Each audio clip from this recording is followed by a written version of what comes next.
സിബിന്റെ പത്രസമ്മേളനമാണ്. ഞാനിതിൽ വരുന്നത് ഈ വിഷയത്തിൽ സിബിന് ഒരു പൂർണ്ണ പിന്തുണ. പൊതുവെ ഇത്തരം വിഷയങ്ങളിൽ നമുക്കറിയാം, ഈ അവനവന്റെ കാര്യം കൊണ്ട് ജീവിക്കുന്നവരാണ് നമുക്ക് ചുറ്റും എല്ലാവരും ഉള്ളത്. നഷ്ടങ്ങളായിട്ട് പൊതുവെ എല്ലാവർക്കും വലിയ ഭയവുമാണ്. തുടക്കത്തിൽ ഈ വിഷയം പബ്ലിക്കായിട്ട് സിബിൻ എന്നോട് പേഴ്സണലി അവന്റെ ഒരു വിഷമം പറയുകയും അത് പബ്ലിക്കലി പറഞ്ഞിട്ടാണ് ഇത് കൂടുതൽ ചർച്ചയാവുന്നത്. അതുകൊണ്ടാണ് സിബിൻ ഇത് പറഞ്ഞപ്പോൾ ഇതിനകത്ത് വരാമെന്ന് ഞാൻ പറയാം. അത് ആമുഖമായി പറയട്ടെ, ഇത് എന്റെ പത്രസമ്മേളനമല്ല.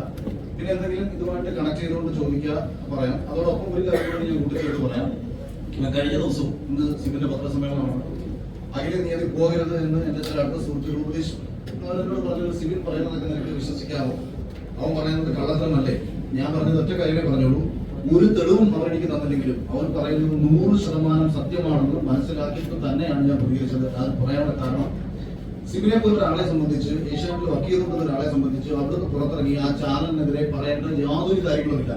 അവന്റെ ഉള്ളിൽ എത്രത്തോളം വേദന ഉണ്ടായിട്ടുണ്ട് എന്നുള്ളതിന്റെ ഒരു വലിയ തെളിവാണ് ചെന്നൈ പോലൊരു സ്ഥലത്ത് പോയിട്ട് ആദ്യം പോലീസ് സ്റ്റേഷനിൽ പോയിട്ട് പരാതി കൊടുത്തപ്പോൾ സ്വീകരിക്കാതിരിക്കുകയും വീണ്ടും അതിനെതിരെ പോരാടാൻ ഇദ്ദേഹത്തിന്റെ കൂടെ സഹായത്തോടുകൂടി കോടതി വഴി DGPI നിങ്ങൾ എത്ര പേര് പോകും? ഇപ്പൊ നമുക്ക് എല്ലാവർക്കും ഇത്തരം വലിയ കോർപ്പറേറ്റുകളിൽ നിന്നൊക്കെ പ്രശ്നങ്ങൾ നേരിടേണ്ടി വന്നു കഴിഞ്ഞാൽ നമ്മൾ എന്തെങ്കിലുമൊക്കെ പറയും, ഒരു ഫേസ്ബുക്ക് പോസ്റ്റോ മറ്റു കാര്യങ്ങളൊക്കെ പറഞ്ഞിട്ട് നമ്മൾ അതിനെ ഒന്ന് സ്റ്റോപ്പ് ചെയ്യും. പക്ഷേ ഒരു ചെറുപ്പക്കാരൻ അതിനെതിരെ പോരാടാൻ തീരുമാനിക്കുന്നു.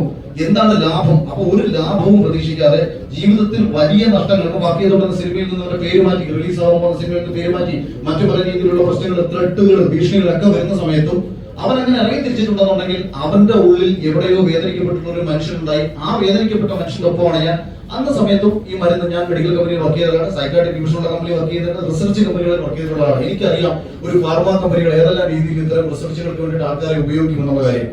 അപ്പൊ ഇതും കൂടെ പറഞ്ഞിട്ടാണ് ഞാനും ഈ വിഷയത്തിൽ വന്നത്. ഇനി നിങ്ങൾക്ക് എന്തെങ്കിലും ചോദിക്കേണ്ട നേരത്തെ എന്തെങ്കിലും ചോദിച്ചപ്പോൾ ഞാൻ പറഞ്ഞു ഞാൻ മറുപടി പറയാമെന്ന് പറഞ്ഞു. അതായത് ഈ ഷോയിൽ ഇവർക്ക് തീരുമാനിക്കാം ആരെ ജയിപ്പിക്കണം എന്നുള്ള കാര്യം. ഒരു അല്പം കാര്യം ഓർമ്മയുണ്ടായിരുന്നാൽ മതി. അപ്പൊ ഉദാഹരണത്തിന് കഴിഞ്ഞ സീസൺ എടുക്കാം. തുടക്കത്തിൽ ഈ കഴിഞ്ഞ സീസണിൽ മുന്നിൽ വരാൻ നിന്നത് മത്സരാർത്ഥി ഞാൻ ആയിരുന്നില്ല. ഞാൻ ഭയങ്കര നെഗറ്റീവിലായിരുന്നു. വിഷ്ണു ആയിരുന്നു മുന്നിൽ വരാൻ നിന്നിരുന്നത്. അതുകൊണ്ട് തന്നെ ഈ ഒരു എപ്പിസോഡിൽ നിന്ന് വിഷ്ണുവിനെ പരമാവധി ഒഴിവാക്കുകയും വിഷ്ണുവിന്റെ ആദ്യത്തെ ക്യാപ്റ്റൻസി ടാസ്ക് നിങ്ങൾ എടുത്ത് നോക്കുക, അത് പസിൽ ടാസ്ക് ആണ്. പസിലുകൾ അറേഞ്ച് ചെയ്തത് വിഷ്ണു അല്ല, അവർ അറേഞ്ച് ചെയ്ത് കൊടുക്കുന്ന പസിലാണ് വിഷ്ണുവിന്റെ മുന്നിലേക്ക് എത്തുന്നത്, അല്ലെങ്കിൽ ഒരു മത്സരാർത്ഥിയുടെ മുന്നിലേക്ക് എത്തുന്നത്. ഈ മത്സരത്തിൽ ഈ മത്സരാർത്ഥി വിജയിക്കണോ വേണ്ടയോ എന്ന് മുൻകൂറായിട്ട് തീരുമാനിച്ചുകൊണ്ട് ഒരു ടാസ്ക് അവർക്ക് പ്രിപ്പയർ ചെയ്യാൻ പറ്റും. നമുക്കത് ജയിക്കാൻ പറ്റില്ല. അന്ന് വിഷ്ണുവിന്റെ ഈ പസിൽ വിഷ്ണു എത്ര ശ്രമിച്ചിട്ടും വിഷ്ണുവിന് സെറ്റ് ചെയ്യാൻ പറ്റുന്നില്ലായിരുന്നു. ആ ടാസ്കിൽ ഷിജിച്ചേട്ടനാണ് ജയിച്ചത്. ആ ടാസ്കിൽ തന്നെ ഷിജിച്ചേട്ടന്റെ ഒപ്പം മത്സരിച്ച ഞാൻ ആരാണ് മറന്നുപോയി, ഒരാളും കൂടി ഉണ്ടായിരുന്നു. അയാളുടെ പസിലും അപ്പത്തിന് 4 റെഡിയാക്കിയിട്ട് വിഷ്ണുവിന്റെ കുറെ സമയം ട്രൈ ചെയ്തപ്പോഴത്തേക്ക് ബിഗ് ബോസ് അനൗൺസ് ചെയ്തു, നിങ്ങൾ ലിവിംഗ് റൂമിലേക്ക് പോവുക. സമാനമാണ്. ഞാൻ ഇനി ഒരു 2 കാര്യം കൂടെ പറയാം. കഴിഞ്ഞ സീസണിൽ അവർ ആഗ്രഹിച്ചിരുന്ന ഒരു മത്സരാർത്ഥി ഫിനാലിൽ എത്തണമെന്നും ആ മത്സരാർത്ഥി വിജയിക്കണമെന്നും അവർക്കൊരു വ്യക്തമായ പ്ലാൻ ഉണ്ടായിരുന്നു. ആ പ്ലാന്റെ അടിസ്ഥാനത്തിൽ പക്ഷേ 63ാമത്തെ ദിവസത്തെ എവിക്ഷനിൽ ആ പർട്ടിക്കുലർ മത്സരാർത്ഥി സെക്കൻഡ് ലാസ്റ്റ് നിൽക്കുകയാണ്. വോട്ടിംഗിൽ സെക്കൻഡ് ലാസ്റ്റ് ആണ്. ഒരു പക്ഷേ വന്നാൽ എവിക്ട് ആയി പോയേക്കാം. അപ്പൊ ആ മത്സരാർത്ഥി ഇവർക്ക് സർവൈവ് ചെയ്യണമെങ്കിൽ ആ മത്സരാർത്ഥിക്ക് ജയിക്കാൻ കഴിയുന്ന ടാസ്കുകൾ കൊടുക്കുകയും മുന്നിൽ നിൽക്കുന്ന ആൾക്കാരെ പിന്നിലേക്ക് കൊണ്ടുവരികയും വേണം.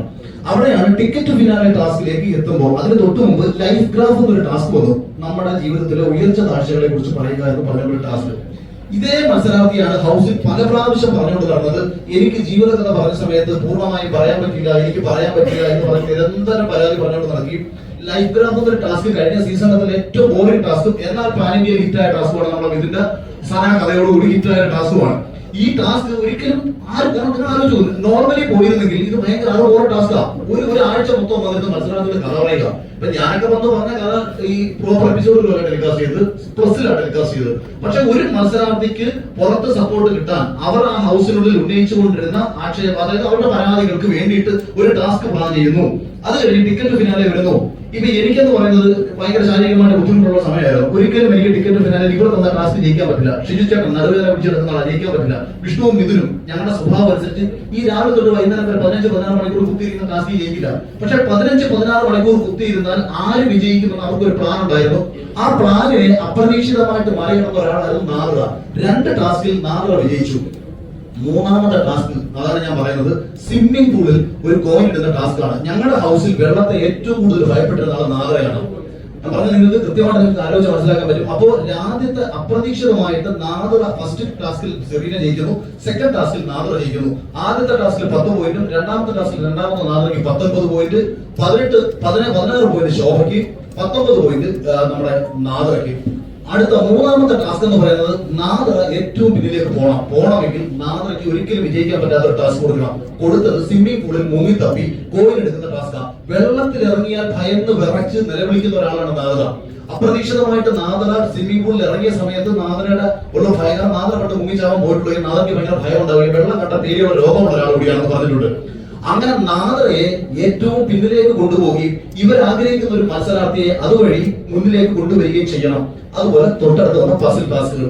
പിന്നെ ഫാമിലി വീക്ക് ഞാൻ ഈ പറഞ്ഞ മത്സരാർത്ഥിയുടെ വീട്ടിൽ നിന്ന് ആരും വരില്ല എന്ന് പറയുമ്പോൾ അത് മാറ്റിവെക്കാൻ തീരുമാനിച്ചതാണ്. അതുപോലെ ഒരു പ്ലാൻ ചെയ്യും. ഇപ്പൊ ഫാമിലി വീക്കില് ഒരാളെ അകത്തേക്ക് കടത്തി വിടുമ്പോൾ ഡ്രാമ ക്രിയേറ്റ് ചെയ്യാം, അതായത് ഒരു ക്രിയേറ്റീവ് കോൺട്രിബ്യൂഷൻ കൊടുക്കാം. ഉദാഹരണം ഷിജി ചേട്ടന്റെ കണ്ടു കെട്ടി വെക്കുന്നു, മകളുടെ അടുത്ത് വന്ന് നിൽക്കുമ്പോൾ അവിടെ ഒരു വൈകാരികമായിട്ടുള്ള അന്തരീക്ഷം ഉണ്ടാവും. ഇപ്പൊ അച്ഛനായ ഞാൻ ഫ്രീസ് ആയിട്ട് നിൽക്കുകയും എന്റെ മക്കൾ എന്റെ അടുത്ത് വന്ന് നിൽക്കുകയും ഞാൻ ഫ്രീസാണ്, മക്കളുടെ എല്ലാ റിയാക്ഷനും കണ്ടുകൊണ്ട് നിൽക്കുമ്പോൾ സ്വാഭാവികമായിട്ട് ഒരു വൈകാരിക തലത്തെ ഇവർക്ക് ക്രിയേറ്റ് ചെയ്യിച്ചെടുക്കാം. അതായത് മത്സരാർത്ഥികളിൽ നിന്ന് സ്വാഭാവികമായി ഉണ്ടായില്ലെങ്കിലും ക്രിയേറ്റ് ചെയ്യിച്ചെടുക്കാൻ പറ്റും. പക്ഷെ അതേസമയം അത് എനിക്കങ്ങനെ തന്നില്ല. എന്റെ കാര്യത്തിൽ അപ്രതീക്ഷിതമായി സംഭവിച്ചത് എനിക്ക് പ്ലെയിൻ എൻട്രിയാണ്. അതായത് എന്റെ വൈഫും കുട്ടികളും സ്ട്രെയിറ്റ് ആയിട്ട് കയറി വരികയാണ്. അവിടെ ആ ഡ്രാമ അവിടെ സംഭവിച്ചത് നോർമൽ ആയിരുന്നു, നാച്ചുറൽ ആയിരുന്നു. മറ്റുള്ളവർക്ക് വേണ്ടിയിട്ട് ഇവരെന്ത് ചെയ്തു, ബാക്കപ്പ് സപ്പോർട്ട് കൊടുത്തേണ്ടിരുന്നു. അപ്പൊ ഞാൻ ഈ പറഞ്ഞത് കൃത്രിമത്വം കാണിക്കുകയല്ല, അവർക്ക് ഫേവർ ചെയ്ത് വിജയിക്കാൻ ശേഷിയുള്ള ഒരു മത്സരാർത്ഥിക്ക് വേണ്ടിയിട്ട് പരമാവധി ചെയ്യാം. ഇപ്പൊ തുടക്കത്തിൽ നമ്മളെ തോൽപ്പിക്കാൻ വേണ്ടി ഒരു ടാസ്ക് പ്ലാൻ ചെയ്യാം. ഇപ്പൊ സിവിൻ ഉദാഹരണത്തിന് ജിൻഡോ നന്നായി പെർഫോം ചെയ്ത ഒരാളാണെന്നും ജിൻഡോയ്ക്ക് 10 ടാസ്കുകളിൽ കഴിവുണ്ടെന്നും അവരുടെ ഒരു മത്സരാർത്ഥിക്ക് ആ കഴിവല്ല വേറൊരു കഴിവാണെങ്കിൽ ഒരു ടാസ്ക് കൊണ്ട് ഡൗൺ ആക്കുക. ഇപ്പൊ ഹോട്ടൽ ടാസ്കിൽ എന്നെ സെക്യൂരിറ്റി ആയിട്ടാണ് നിർത്തുന്നത്. കഴിഞ്ഞ സീസണിൽ സെക്യൂരിറ്റിക്ക് എന്ത് ചെയ്യാൻ പറ്റും? അവിടെ യാതൊരു റോളുമില്ല ടാസ്കിൽ, പുറത്തു പോയി നിൽക്കണം.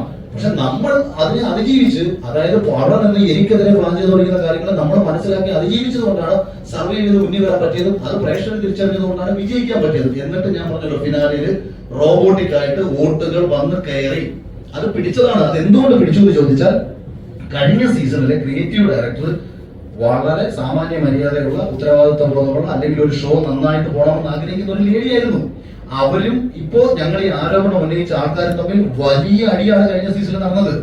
അവരുടെ ഒറ്റ കടുംപിടുത്തമായിരുന്നു ഈ ഷോ നന്നായി തന്നെ വരണം, അതായത് പ്രേക്ഷകർ ആഗ്രഹിക്കുന്ന ഒരു മത്സരാർത്ഥി ജയിച്ചു വരണം.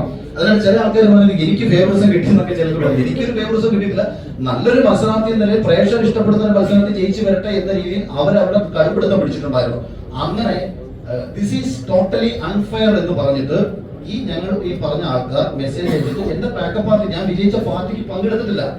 ഞാൻ വിജയിച്ച ദിവസം ഏഷ്യാനെറ്റിന്റെ ഒരാൾ പോലും അന്നേ ദിവസത്തെ പാക്കപ്പ്, അന്ന് രാത്രിയിലെ പാക്കപ്പ് പാർട്ടിയിൽ പങ്കെടുക്കാതെ പോയതാണ്. കാരണം അവർ ആഗ്രഹിച്ചതും അവർ ചിന്തിച്ചത് ഇയാളെ അല്ല.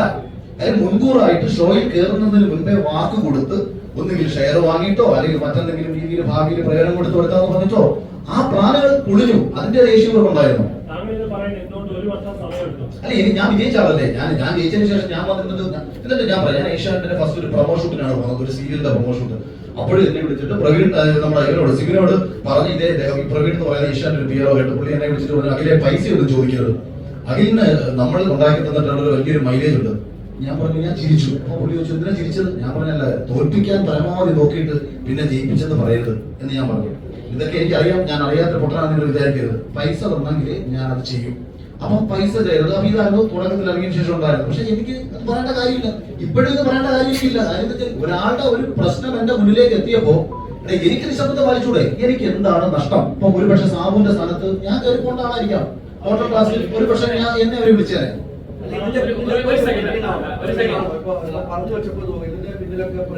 എന്നോട് അന്ന് പറഞ്ഞ ആള് പ്രവീണാണ്. പ്രവീൺ ചെറുപ്പമായിട്ട് ബന്ധപ്പെട്ടിട്ടുണ്ടായിരിക്കും. അതുപോലെ ചാനലിലുള്ള മറ്റുള്ള ആൾക്കാരും ഉണ്ടായിരിക്കും. ഒരുപാട് ഒന്നിലധികം ആൾക്കാർ നിയന്ത്രിക്കുന്ന ഷോ അല്ലേ ഇത്? പറഞ്ഞല്ലോ. അത് എനിക്ക് എന്നോട് അന്ന് സംസാരിച്ച ആള് പ്രവീൺ എന്ന് പറയുന്ന ഏഷ്യാനെറ്റിന്റെ പിആർ ഹെഡായിരുന്നു. അന്ന് എന്നോട് സംസാരിച്ച ആള് അന്ന് ഞാൻ പറഞ്ഞത് ഈ പ്രോഗ്രാം കഴിഞ്ഞിട്ട് പൈസ മേടിക്കണ്ട എന്ന് പറഞ്ഞത്. എന്റെ അടുത്ത് ഷെയറിന് ചോദിച്ചു, ഷെയർ ചോദിച്ചാൽ പിന്നെ എനിക്ക് കൊടുക്കാനൊന്നുമില്ല, പിന്നെ ആളുകൾ പോയി കൊടുക്കാൻ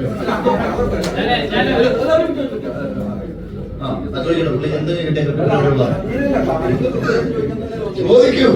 താങ്കൾ പറഞ്ഞ പ്രവീണിന്റെ കാര്യം മാത്രമാണോ? ഇതിന്റെയൊക്കെ പിന്നിൽ പ്രവീൺ ഉണ്ടല്ലോ, പ്രവീണാണ് താങ്കൾ വിശ്വസിക്കുന്നത്. ഈ സിവിന്റെ കേസിലൊക്കെ പ്രവീണാണ് താങ്കൾ വിശ്വസിക്കുന്നത്. അല്ല, അദ്ദേഹവും ഉണ്ടാവും. അദ്ദേഹം ഉത്തരവാദപ്പെട്ട പോസ്റ്റിരിക്കുന്നതാണ്. ഞാൻ പറഞ്ഞത്, എന്നോട് പേഴ്സണലി പറഞ്ഞത് അന്നത്തെ വിഷയത്തിൽ സംസാരിച്ചത് ഇദ്ദേഹമായിരുന്നു. പൈസ മേടിക്കരുത്, കോൺട്രാക്ട് ഉണ്ട്, തിരിച്ച് സംസാരിക്കരുത് എന്ന് പറഞ്ഞ് ഇത്തരം ഭയപ്പെടുത്തലുകൾ ആദ്യത്തെ നടത്തിയാണ് പ്രവീൺ എന്ന് പറഞ്ഞ അദ്ദേഹമാണ്. ഇപ്പൊ ഈ ശോഭ തന്നെ പറഞ്ഞല്ലോ, പ്രവീൺ ചേട്ടനാണ് ശോഭയെ ബിഗ് ബോസിലേക്ക് കയറ്റി വിട്ടെന്ന് പറഞ്ഞത്.